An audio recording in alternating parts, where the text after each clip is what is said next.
If you traveled back 5,000 years, the most dangerous thing you could bring with you wouldn't be a gun, it wouldn't be a bomb, it wouldn't be a phone, a lighter, or even a book full of future knowledge. Picture this. You step out of some shimmering time portal, dressed like a tourist, maybe holding a flashlight like it's a magic wand.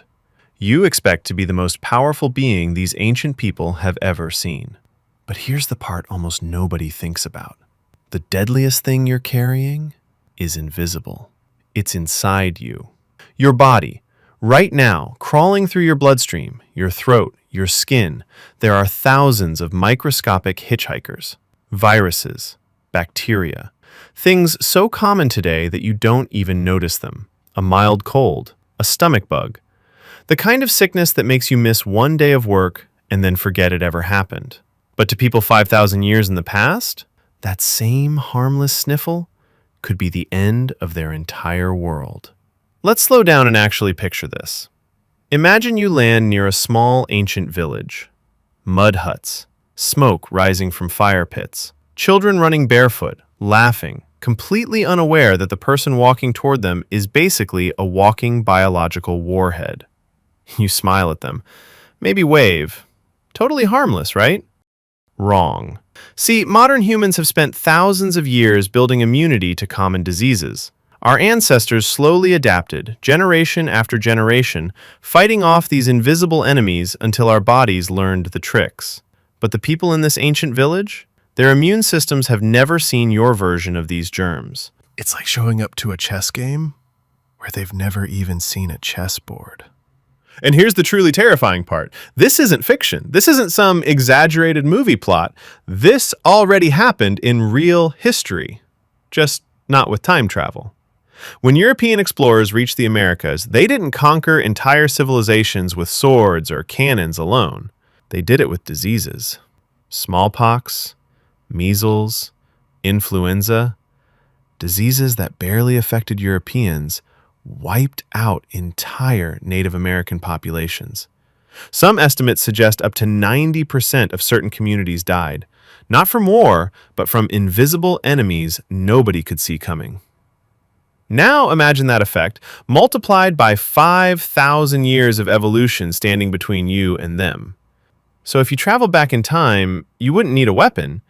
You would be the weapon. But here's where the story takes its first big twist. Because you might be thinking, okay, I'll just be careful. I won't touch anyone. Problem solved. But that's only the beginning of your problems. Because the ancient world isn't just dangerous to them. It's dangerous to you, too. Here's the part almost nobody considers. While you're busy worrying about infecting them, their world is already plotting to infect you. 5,000 years ago, there were no vaccines, no antibiotics, no hand sanitizer, no clean water systems, no modern medicine of any kind. The air you'd breathe could carry parasites your body has never encountered. The water you drink might be swimming with bacteria your immune system has zero defense against.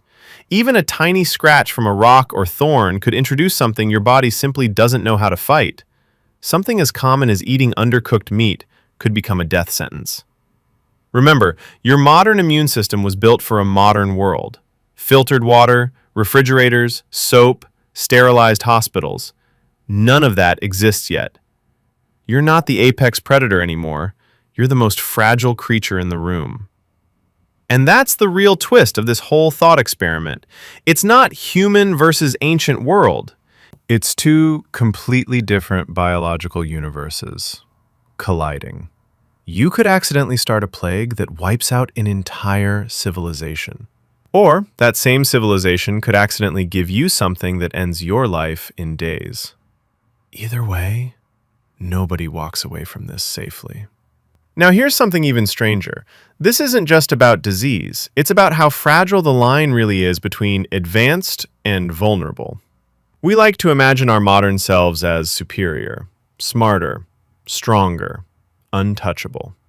But put a modern human in a world without antibiotics, without sterilized water, without basic sanitation, you become the weak one. Suddenly, your advanced knowledge doesn't matter if a simple infection can kill you in a week. So let's go back to that village one more time. Imagine you don't even speak to anyone. You just sit by a river, exhausted, trying to figure out how you'll survive. But your sweat, your breath, your skin cells drifting into the wind. You're already changing their world without lifting a finger. And they're already changing yours. Scientists who study this kind of biological collision call it something almost poetic, an immunological mismatch.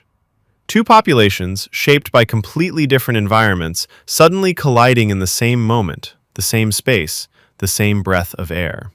No war required, no violence needed, just biology, doing what it's always done.